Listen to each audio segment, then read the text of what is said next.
So good afternoon and welcome to our webinar, Inventories Done Right, Say Goodbye to Disputes.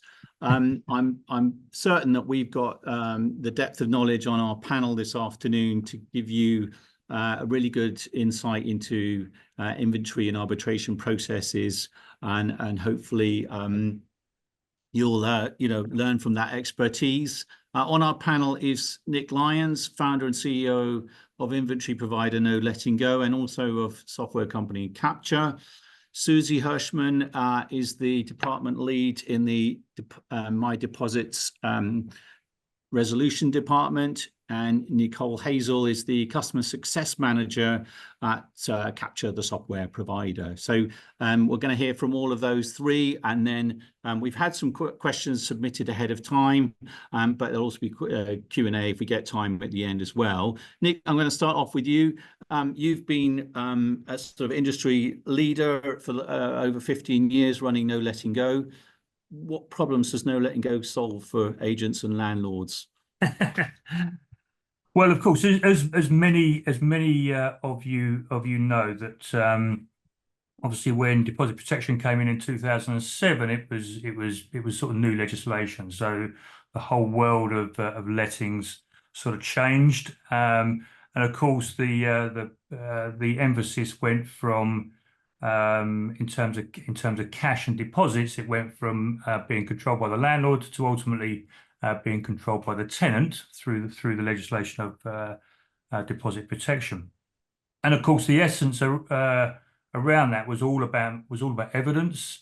And during that period of time, 2007 onwards, became the advent, if you like, or importance of providing absolutely rock solid evidence that landlords have to produce and tenants have to verify in order for companies such as mydeposits to make decisions on where deposits are allocated and how they're distributed according to whether it was blame or condition, or the things that go wrong, if you like. And of course, during that whole period of time, I mean, 2007 was everyone was learning, and over that period of time between then and now, the market has changed enormously, as has the technology, has the emphasis on evidence, as is the legislation surrounding compliance, and the importance of documenting the whole process from end to end. So, No Letting Go has grown out of that, and we, as No Letting Go as a company, provide services and working with people like mydeposits and obviously many letting agents around the country, landlords, letting agents, property management companies, etc., to provide that evidence, ultimately to protect the landlord and the tenant equally, if you like. Sure. And what are the recent trends that have happened in inventory management? What's changed, and maybe COVID changed some things, but where do you see the industry going, and what has changed in terms of the outcomes for the stakeholders? Well, it's interesting, and I think certainly a lot of letting agents will understand this. That of course, in the very early days of the industry, it was all about inventories and check-ins. Very, very, is stuff on site, what's on site, what's its condition, etc., and then ultimately checkouts to register change. And of course and in the first probably 2007 to 17, that first 10 years, tenancies were a little bit shorter. Typical tenancies was 12, 13 months, 14 months. And of course, over the last sort of 15, 16, 17 years, tenancies are now longer. And of course, people are on site a little bit more. So what sort of happened is that if you like, the inventories that are being provided now are not only used purely for that deposit protection element, but they're also being used as evidence for lots of other things. They're being used as evidence for insurance purposes. They're being used as evidence for validating compliance, smoke alarms, CO alarms, used for right to rent purposes, all the pieces of legislation that have come in. So during, if you like, during that period, this document, what started off as a very straightforward tick boxing evidencing document has become a really, really critical piece of information to ultimately protecting landlords and of course the duty holder, which is the agent, and give you that protection against anything the tenant may or may not do, and gives the powers to be that make decisions around allocation of deposits something to go on in order to make a decision. And that it's just become more critical, I think, over the years with more information in place. So the devil's in the detail. It's always been about that, but it is even more so now, I think. Imagine you think back, Nick, to what they used to look like in 2007, 2010. You know, even as an independent inventory company, how far you've come in that first 5 to 10 years. Yeah, and where it's gone now, it's a massive leap. it is. I mean, when I first set up Know and Go, of course, the inventories at the time didn't have photographs, the odd one or two, but rarely did you ever see a photograph. We obviously introduced that on a larger scale, so we sort of put a consistent product into place, and of course the process around ensuring that the written word was the driving force, because ultimately, whilst we're in a very, now with smartphones and everything else that obviously have come in during that period, everyone thinks that the answer to everything is millions of photographs, and in the reality, that's not the case. True. You have to, a good inventory, whether you're doing it yourself through software companies like Kaptur, or whether or not you're using outsourced independent agents such as Know and Go or others, it's all about the written word supported by the photograph, if you like. One doesn't trump the other. It's the combination. The more evidence you have, the better position you're in. But again, photographs can be extremely misleading and very difficult to make a judgment off of as well. So explanations are sort of very powerful from that perspective. Would you agree, Susie? I would. I think I'd agree exactly what you're saying. One thing supports the other. I would actually say in most situations, the written word will trump the photo. The photo will just solidify what you're saying and support that. I think in some cases, if I can challenge you a little bit, Nick, that Sure, photos can absolutely. build a very good picture. They can really tell you the extent of the damage, which you may not necessarily be able to write down. So that's why I'm saying they kind of interlock, don't they? They work together. Yeah, they do. To give you the full picture. Yeah, we have a very comprehensive training school and process that goes through, and every single inventory that we do through Know and Go has to have minimum numbers of pictures per rooms, certain levels of pictures, obviously with dilapidations and all kinds of.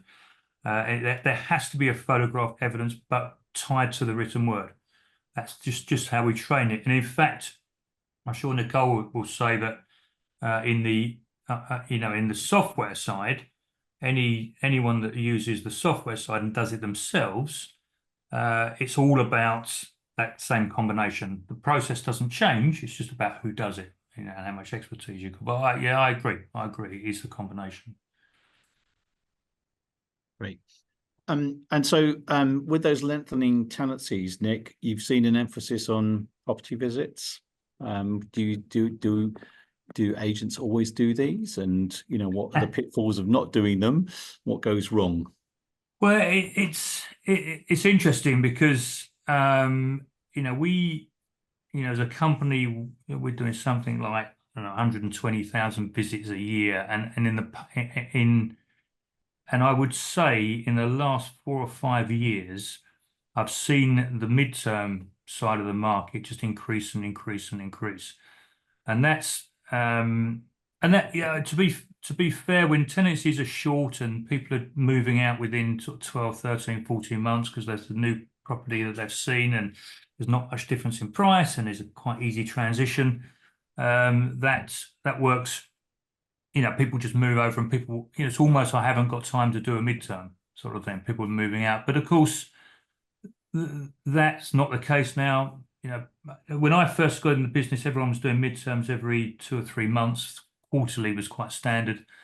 I see these days most people do them probably 4 or 5 weeks after somebody moves in, as a bit of a you know, the agent will go in and as a bit of a PR exercise and to do an initial midterm, make sure everything's okay. But ultimately, then it rolls into either a 3 or 6 month periodic.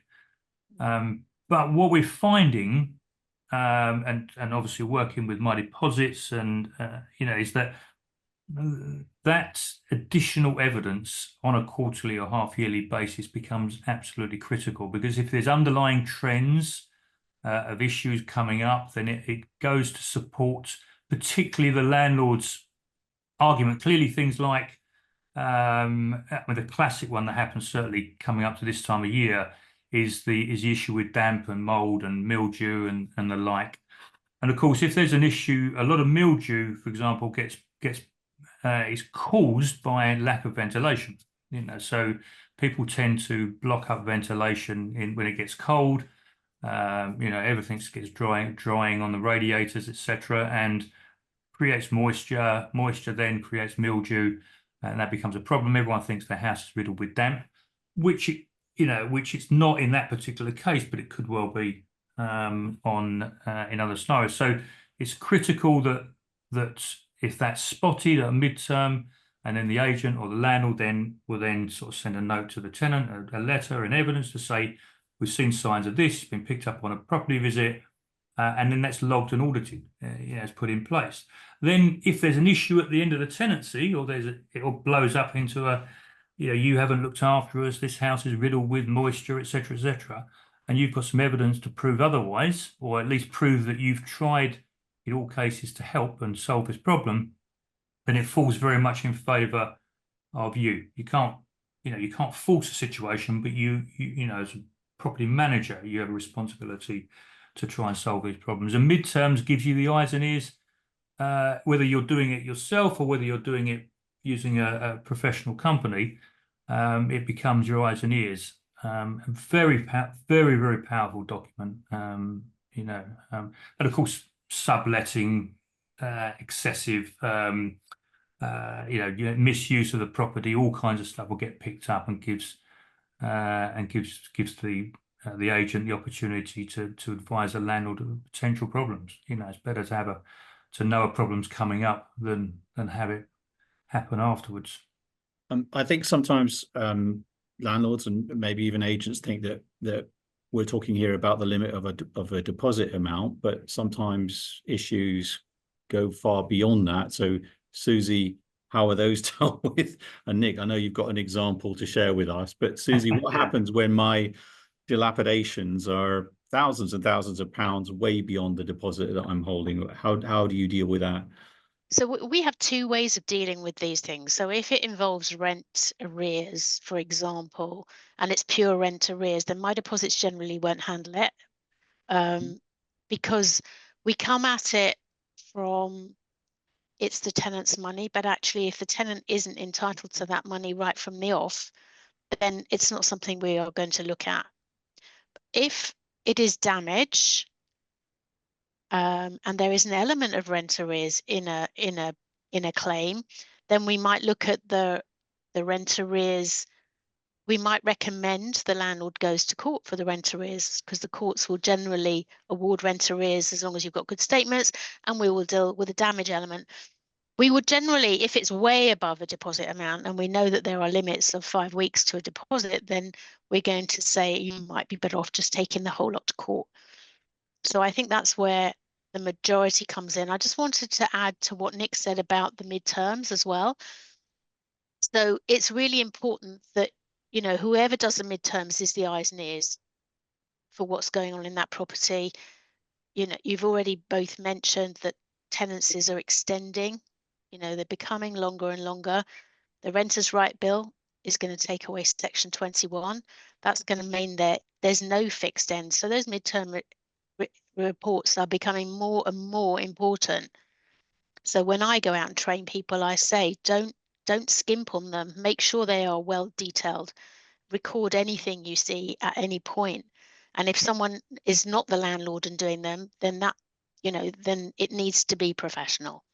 It needs to show exactly what's going on in the property. And I think the other thing is with AWAB's law, which is at the moment only on the damp and mold in social housing, is likely to become law for private housing as well. So landlords really have to cover their backs to make sure that they are doing everything to spot these things in their properties and deal with them. Yeah, So it's all remind us, tightening up. Yeah. Susie, what does AWAB's law require a landlord to do when it's a mold or damp issue is reported? They've got to react in a certain time.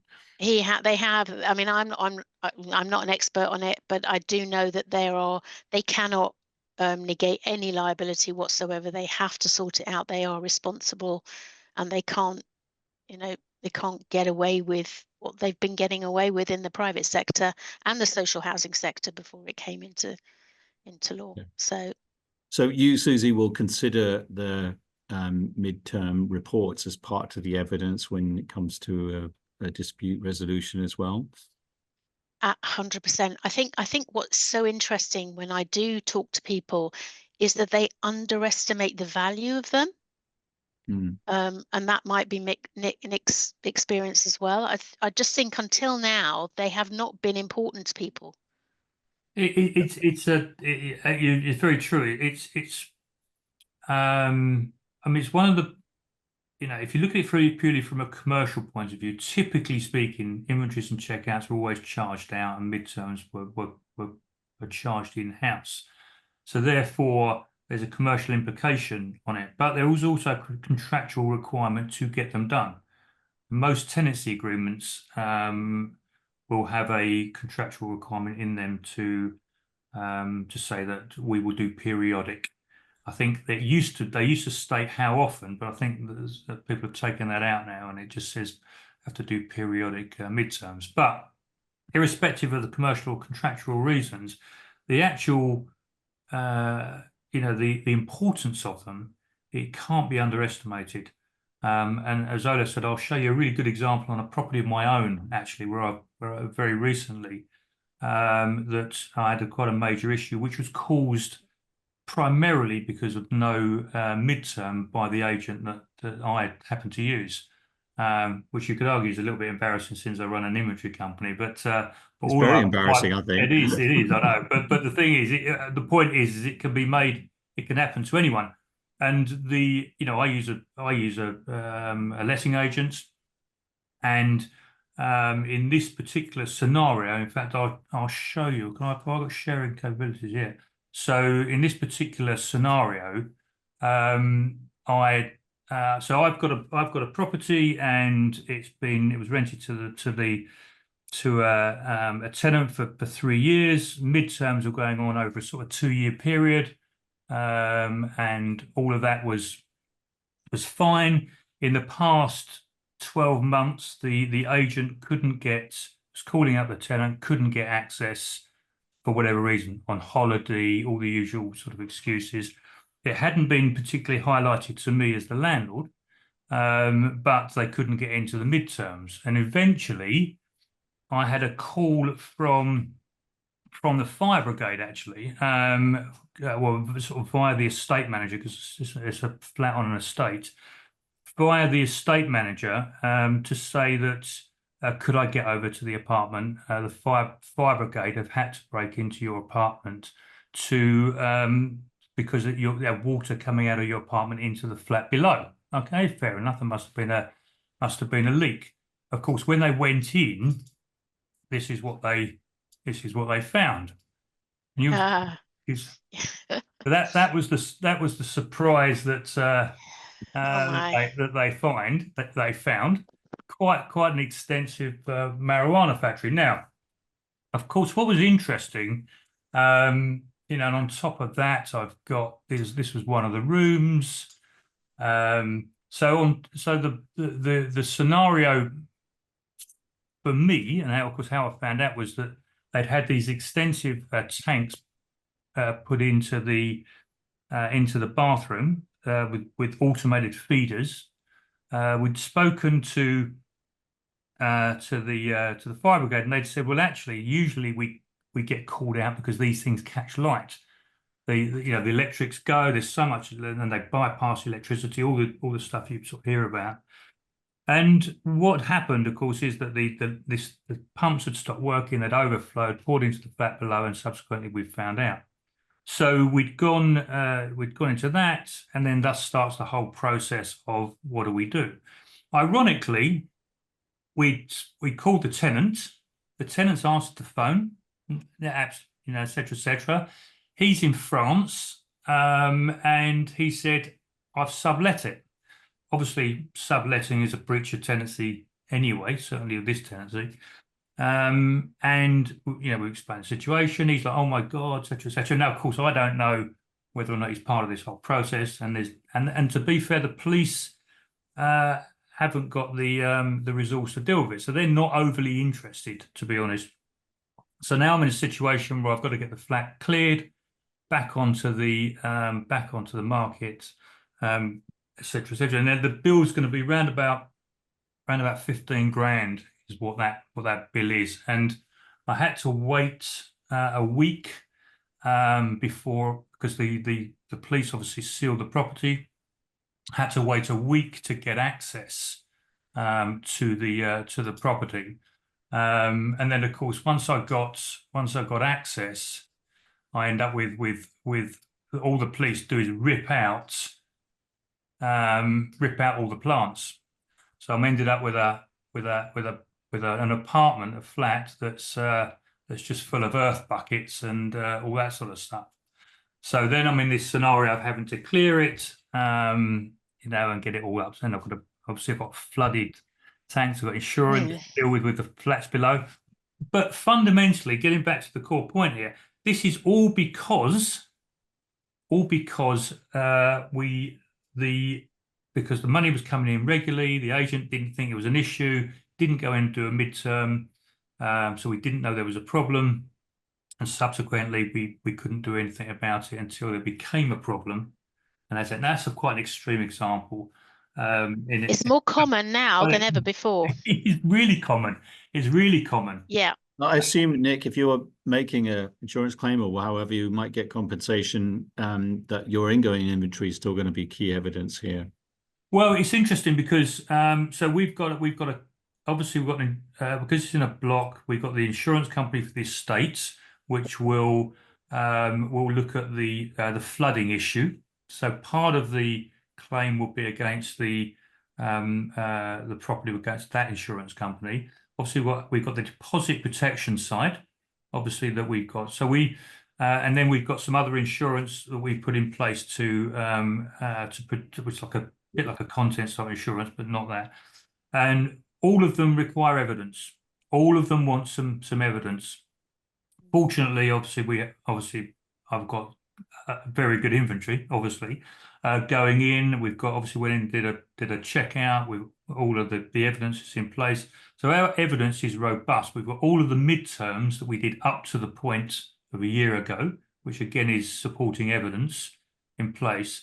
So when we put all this into the inventory to the insurance company, they're like, "Wow, we don't usually get the evidence."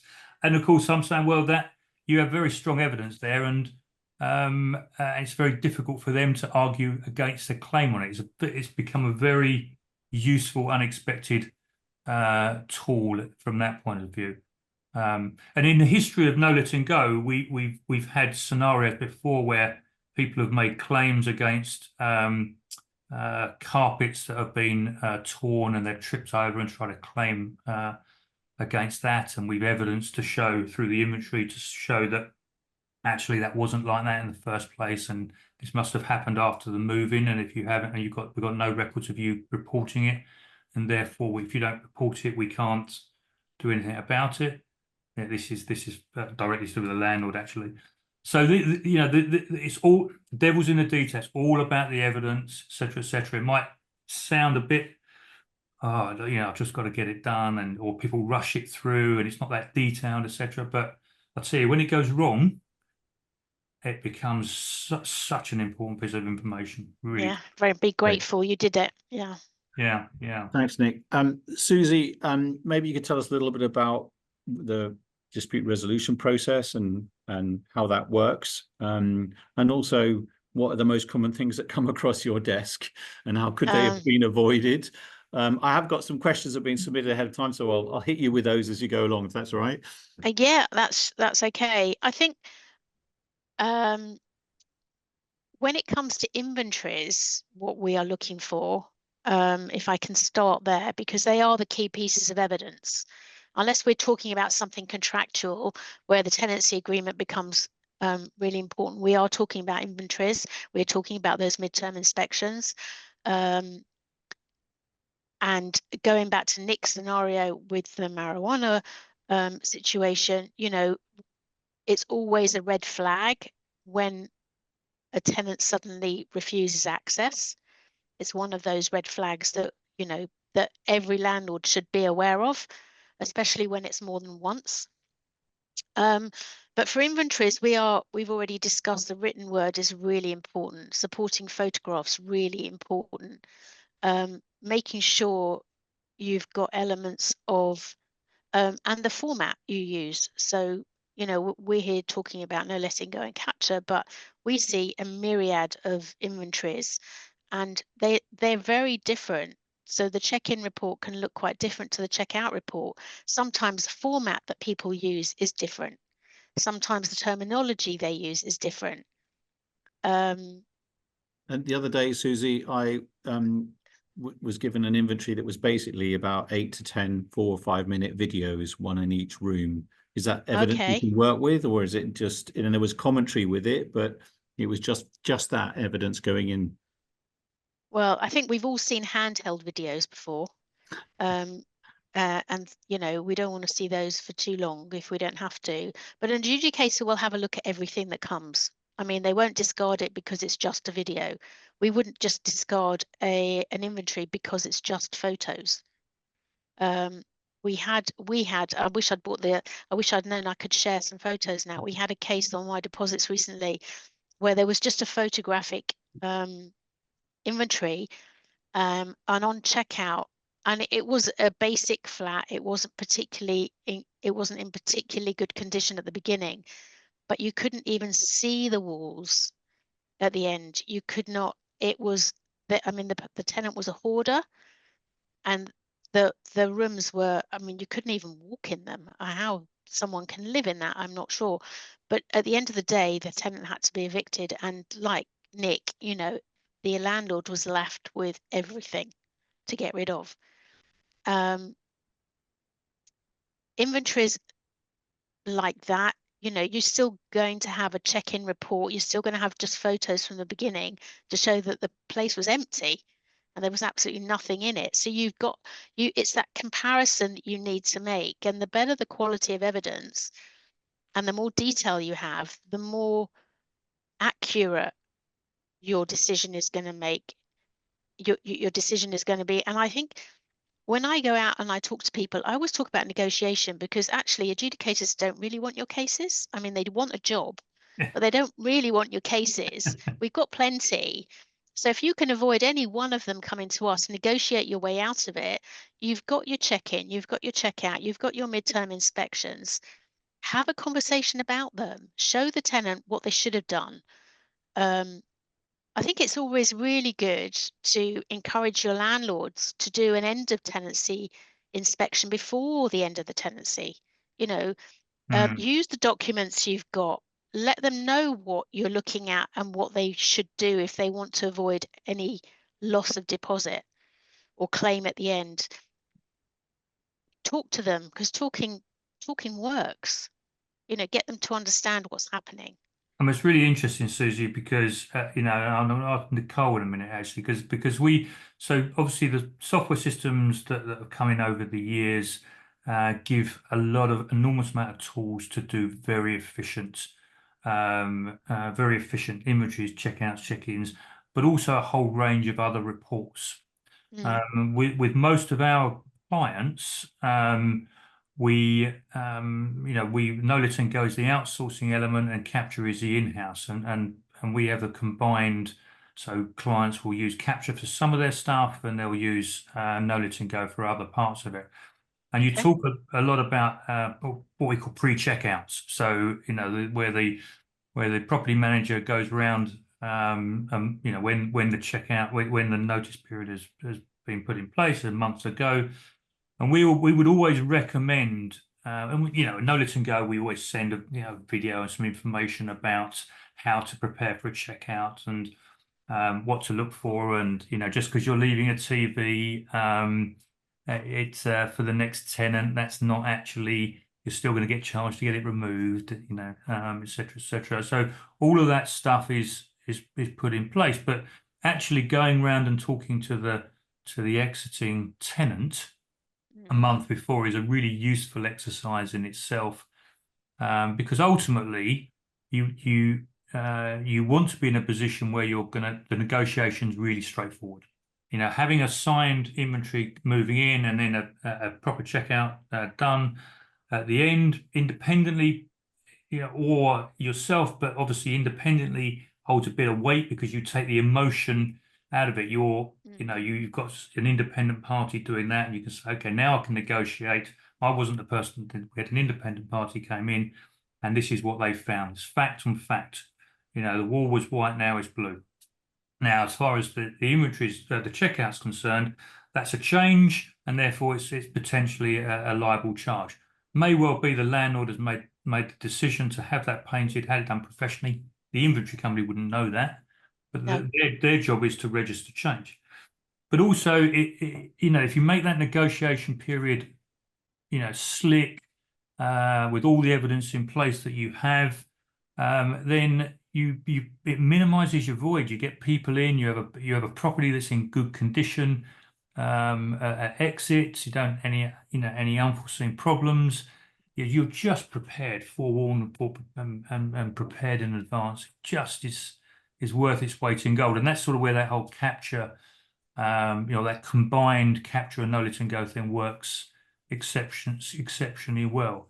Is that's right, Nicole, on that side, isn't it? Because you also have DigiSign, don't you? Yeah, absolutely. So I mean, obviously, the sort of the thing that sets, I suppose, capture and no letting go apart from sort of other inventory providers, as it were, is, as you said, you've got the ability to use a hybrid solution. So, for example, some of our clients that I manage, such as UMove, they'll do a split between move-in inspections and move-out inspections. They typically tend to outsource to no letting go because, again, they like that it's an unbiased opinion and that the liability wasn't determined by themselves, so to speak. But for periodic inspections, they tend to do those in-house. But the beauty, I suppose, of capture is that you've got the flexibility of doing both of those all through one centralized platform rather than sort of having to use two different systems. With regards to DigiSign as well, again, the reason why sort of clients love that feature is because we know that lettings is so fast paced. Once you've obviously done your report, you've then got to do 100,000,001 other things, and you probably don't have the time to sit and chase the tenants to make sure they've actually physically signed for an inventory and or a checkout. So the DigiSign feature, what happens is when you send your report off, it will automatically chase the tenant for you over the course of 7 days, which is standard no letting go practice. And throughout that journey, I think it chases the tenant at 3 different points. So it will give them a constant reminder to say, you need to sign your report, you need to sign your report. And again, if you needed evidence for adjudication or at the end of tenancy, we have a comprehensive audit trail. So it timestamps all of the correspondence and when those tenants were chased.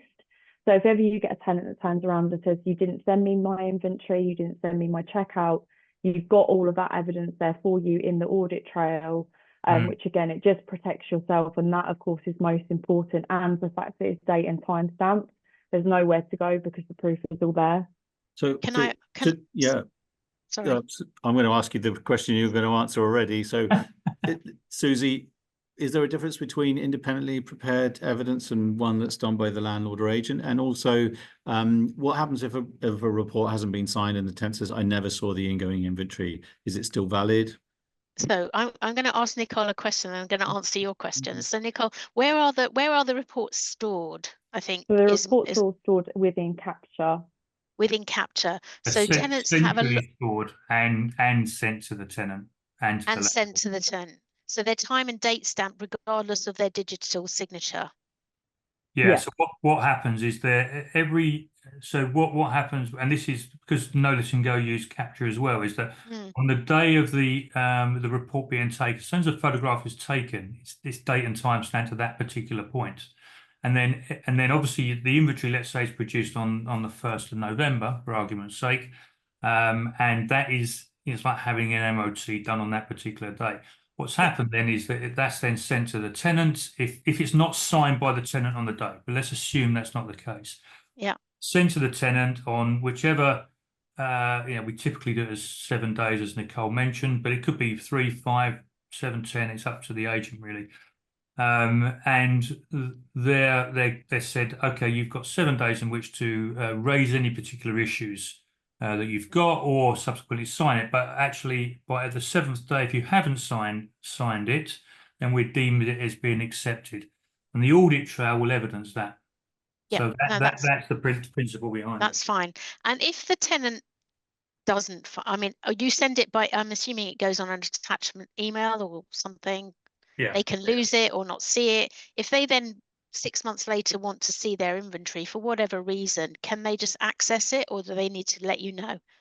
Well, they can. They can't access it through the portal directly because Right. but the landlord and agent can obviously access it. Right. So they would All come they'd to need you. to do, Yeah. yeah. So To or ask. it's coming to us, yeah, absolutely. So nothing's ever, we don't have this process of releasing data and getting rid of anything after 7 years. It doesn't work like that in the inventory world. Yeah. So these vast data banks of history going back forever and a day because we don't know when people are moving out. No, and that will become more and more of an issue, I think, as we go forward. So Olaf, to answer your questions, does it matter if it's signed? The answer is no, as long as we have evidence that the tenant has been sent it. So an email of any description is going to be time and date stamped. It's a bit like taking a horse to water. You can take them there, but you can't make him drink it. You can't make a tenant open an attachment in an email and sign it. But as long as they've got it, and you're right, after 7 days, if they've done nothing with it, then we would look at that as good evidence. And if the tenant has not been given 7 days and asked to sign their report straight away, would that be deemed to be acceptable, or is that, do they have to be given 7 days? 7 days, I would say, is industry standard. There's no absolute rule.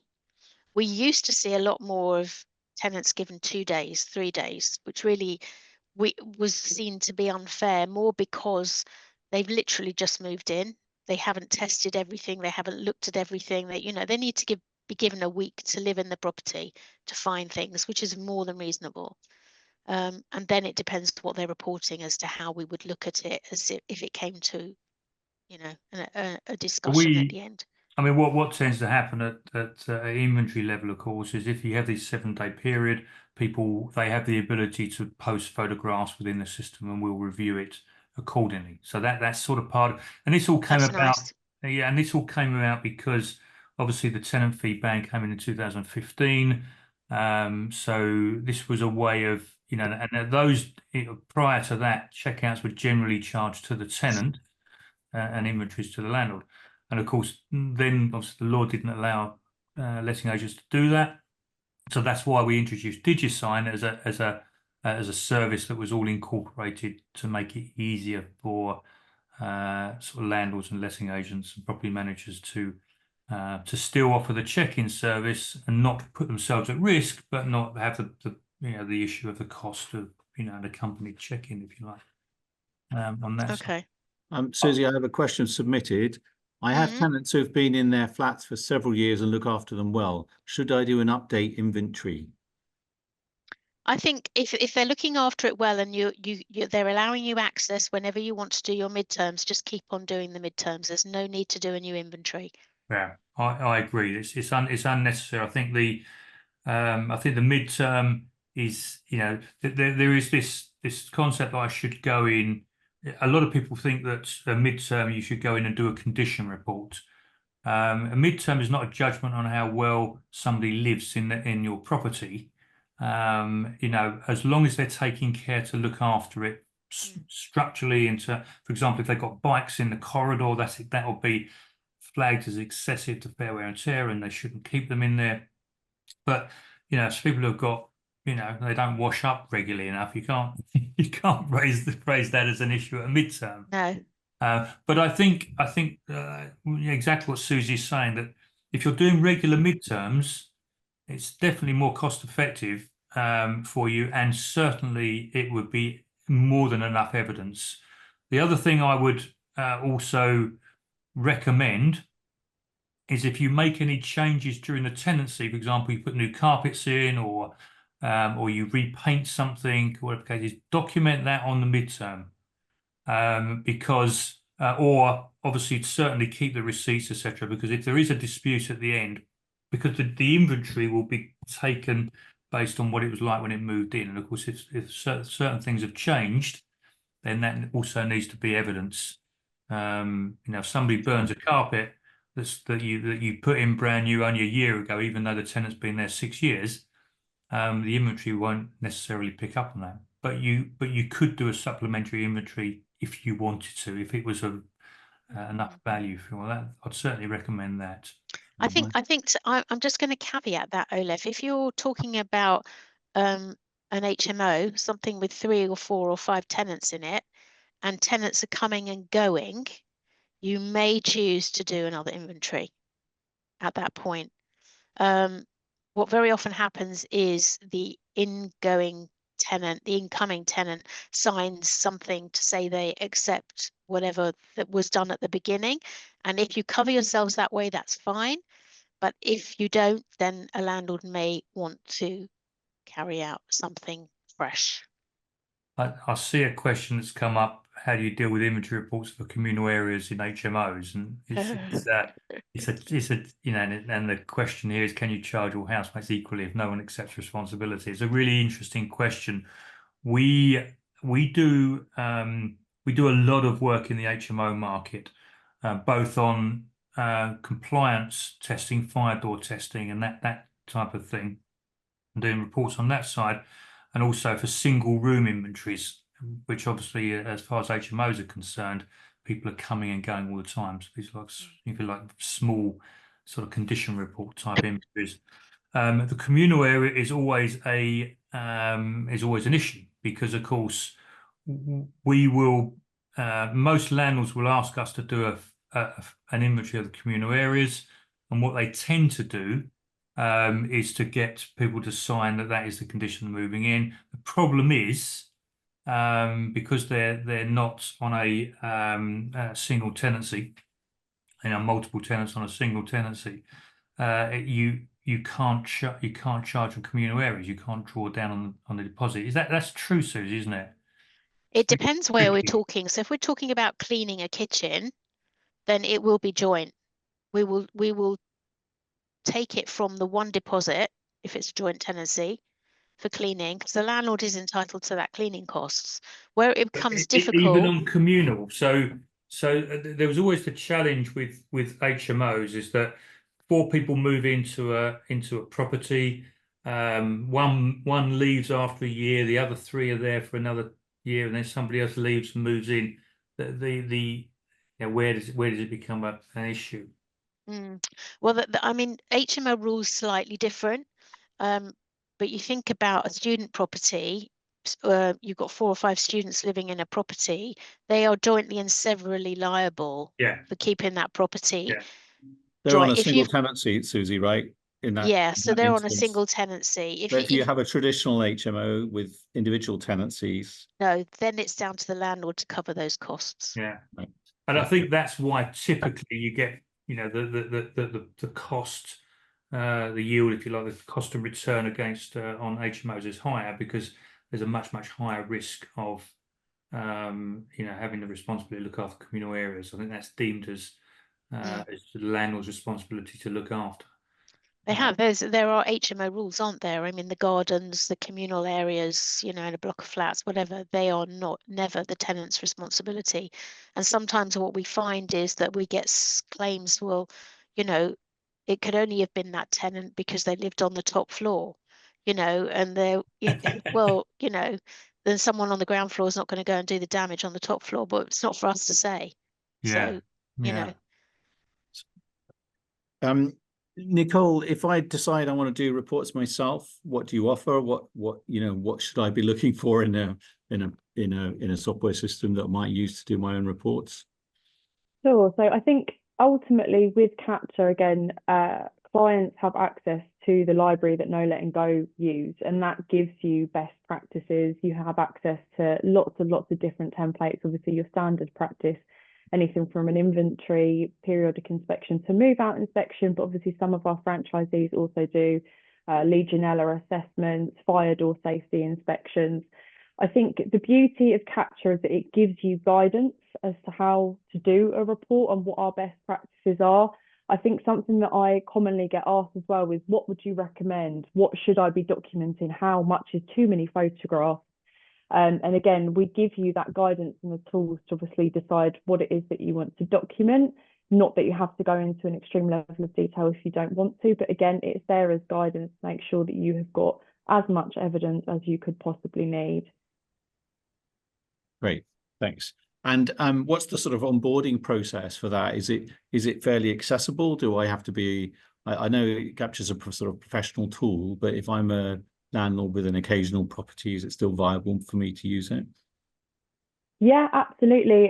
So we have lots of sort of smaller landlords that may have, perhaps it's their own property, or they might have a small portfolio of, let's say, 2 or 3 properties, and you can use Capture in-house on a case-by-case basis. So perhaps if you just used it for one sort of move-in inspection and did nothing for a year or so, that doesn't really matter too much. The onboarding process is the exact same as if you were a landlord to if you were an estate agent that had 500 properties, let's say. And it's a relatively quick turnaround anyway. And of course, you would get sort of full training and support alongside with that. Cool. Great. Nicole, is it something that people use for midterm inspections as well? Or is it not best placed for that? No, absolutely. I think with the midterm inspections, we've got quite a few different templates that clients tend to use that document different things. Some clients like to use sort of a generic template that goes into sort of the overview section, summary section, or you could go into more level of detail and actually go into room level for a periodic inspection. But it's quite varied in terms of what clients use it for, but you could use it just for your move-ins, you could use it just for your periodics if you wanted to. And again, we give you access to the library as well, so you've got that choice to use it sort of for what you need, if that makes sense. Right. I think everyone's got access to the industry standard templates, which is ultimately what you want from a consistency point of view. And I think from my deposits point of view, and part of what we're trying to do with the whole partnership effort is to get consistency across the board. And when you get consistency, then it becomes much easier to process information across with everyone, negotiate, etc., and you start getting much better quality of data through the system.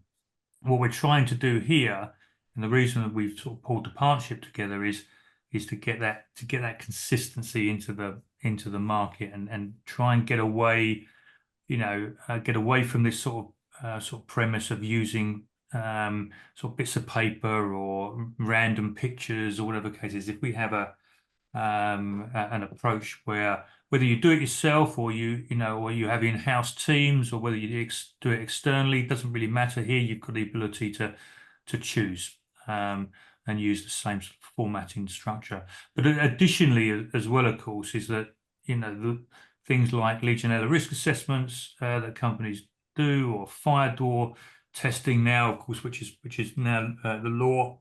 All of this stuff can be done again through either party. It doesn't matter. You can use No Letting Go services, or you can use Capture and do it yourself. There's no mandatory requirement to do it either way. Just got to get it done, and it's got to be by a Sure. competent person. Thanks. Susie, I've had two questions on the same ilk, and the shortest Okay. one is, why do my deposits tend to favour tenants and side against landlords? Okay. I'm going to say this is a very long-standing question. Yeah, I think the simplest answer I can give you is that we do not favour tenants. I think sometimes it is the landlord's mindset about what's going on. You need to remember that the money, the deposit belongs to the tenant. So the landlord has to prove, which is why we're here talking about inventories, that they are, they are entitled to some of their deposit. So what we're looking at when we look at a dispute is what evidence do we have, and has the landlord proven and supported his position with the evidence that he's given us? Does right. that kind of answer the question? Yeah. Yeah, so it's all about the it's all about the evidence. It's up to the landlord to prove their case to take the money off the tenant, isn't it? Really, Yeah. That's what it And is. Yeah. I am, with regards to sort of which areas are in dispute, we always imagine in the inventory business that it's cleaning is 60% of disputes. But I have a question here. In a normal resi let, how does it work when charging cleaning now? I was under the impression you're not allowed to claim for professional cleaning now. So, Okay. So we used to have a lot of tenancy agreements contain a clause saying the tenant has to clean the property professional, has to have the property professionally cleaned at the end of the tenancy. Under the tenant fees ban, you cannot say that to a tenant. You can only require them to return the property cleaned to the same standard. And we always refer to standards of cleaning. That's because even if the property was professionally cleaned or cleaned to a professional standard at the beginning, doesn't mean that the tenant has to pay money to return it cleaned to the same standard. So when I'm talking to people that aren't Nick and letting go, I talk to them about standards. I don't say professionally cleaned invoice attached. The invoice is relevant if you're assessing a claim because you've assessed that the tenant is responsible and it might be a market rate. Yeah, But of course, does that apply to carpets too, Susie? yes, you can't Can't compel expect somebody them. to professionally clean carpets at the end of a tenancy? No, and you can't even put special clauses in these days about with pets as a condition for having a pet. You have to professionally clean the carpet to, I don't know, some sort of specialist cleaning. There is literally same standards, no reason otherwise. Yeah. And another good one that's just come in, Susie. Why do you, meaning you, Susie, not allow landlords labour time as a chargeable expense, e.g. decorating, putting rubbish into a skip? Well, I would challenge that and say, yes, we do. Okay. We may not, as we've had in the past, pay you as much as you think you're worth. you can charge. Well, no, let me give you an example. So we had a claim for a bathroom, and the landlord was looking to charge labour costs, and we said you can have 15 or 20 pounds an hour, depending on what's needed, but you can't charge 195 pounds an hour because you're an architect and that's what rates you normally charge. So, it's about managing everyone's expectations. Yeah, that makes sense. I mean, that makes sense. You would choose to get somebody else in to do it if that were why would you give up £192 an hour rate to do elsewhere? Yeah, that makes. And I think you have to think about it as a landlord. You have to think, actually, am I doing the tenant a good service by doing it myself because it's going to be cheaper than employing a third party? Sure. So another really good example was, yes, cleaning is the most common issue. We don't think it's as high as 60% from our stats, but it is quite high. A landlord can't say, well, it took me 20 hours to clean that, but a professional company could have gone But in there and it's done it in 5. interesting. It's interesting, Susie, and I'm going to write an article very shortly on the statistics that we have, because we do obviously all over the country. We do a whole range of move-ins, move-outs, whatever. So we've got access to the proportion of dilapidations. So we know intuitively that what percentage of claims or dilapidations are related to missing items, to damage, because we categorize everything accordingly. And it always makes for very interesting reading. And, you know, what Olaf's mentioned there, I think it was 65% of all checkouts that are done have a cleaning element to them. It's actually quite high. The thing is the majority of those will get dealt with at negotiation. So what you that's what I was see going would to be, suggest. yeah, Maybe 50% of those. well, absolutely, and most people will go rarely, and it's the classic case of usually when there's no inventory involved, becomes an argument, and there's only a checkout, or the inventory was so poor at the beginning that you couldn't tell if it was clean or not clean or whatever the case happens to be. That's where it ends up in disputes. But most of the time, if you've got an inventory said it was you know, clean to professional standard, etc., all the evidence, and it's been signed and agreed by the tenant, and then at the move out point, then you've clearly got cobwebs all over the place and the carpets are dirty, etc., then that goes down in our stats as a dilapidation for cleaning. No, I think you're spot on. Your stats may be more accurate than ours, but we know how many come to dispute, and it's still the biggest issue we deal with. Yeah, I bet. Quite a good question here for you, Susie. What happens if the landlord disagrees with the decision of the adjudicator at mydeposits? Is there an ombudsman, or where can it go after that? Well, by signing up to have an adjudication done, you know, it's a free service, and you are agreeing to be bound by the decision.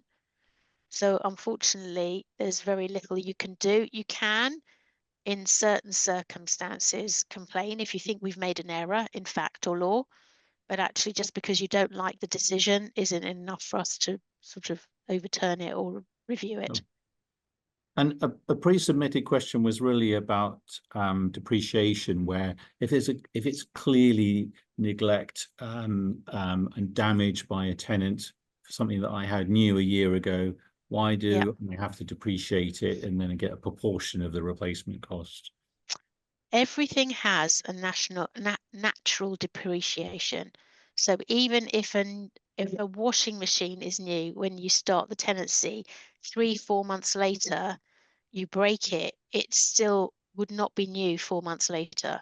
So there has to be an element of wear applied to any award we make.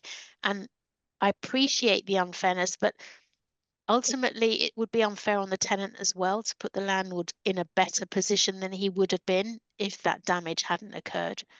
So it's a balancing act that we have to do, which is why have good inventories, have good checkouts, make sure your midterms are there so we can see exactly what's happened and when it's happened, so we can apply a reasonable amount of wear to that claim. But I think managing expectations is key, because 100% claim is rarely going to succeed. Sure. Great. Well, we're out of time now, but just like to thank Nick, Susie, and Nicole for your input, and do get in touch with us if we haven't answered questions that you had on your mind or you think of later, or you'd like you know, more you know, of our expertise. But we'll also likely run some future webinars along these lines, and hopefully you've enjoyed tuning in and have got some good advice and input to go forward.